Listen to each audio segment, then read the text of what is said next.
Lisa Lampanelli, one of the most successful comedians in the country. I had a chance to speak to her about her dramatic weight loss and how it inspired her new one-woman show.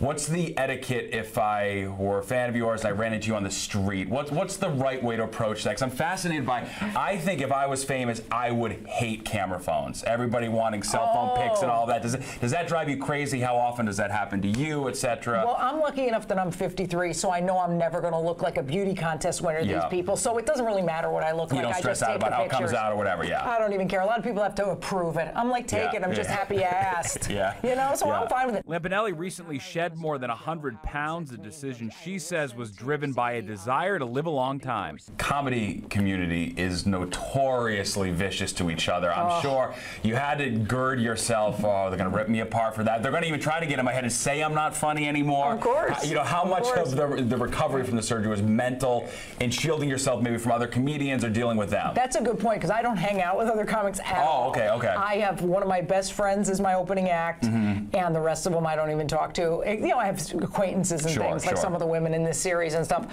But yeah, it's really hard to have friends who are comics who are mean, you know. But part of me too was like, well, if I do another roast, they're going to find something else. Here's the whole thing. Yeah, there won't be fat jokes. There'll be, you know, anorexic jokes. There'll be, you know, something else, old, whatever they'll find, they'll find. Yeah. We also have the play, the one-woman show. Yes. Fat Girl Interrupted. Genius title, by the way. Great title. I love it. I love it. Do you run into any problems? Do the people from Girl Interrupted say, hey, we don't like that? Or how does that work? I hope not. It's more of an emotional story, but it's still like super funny.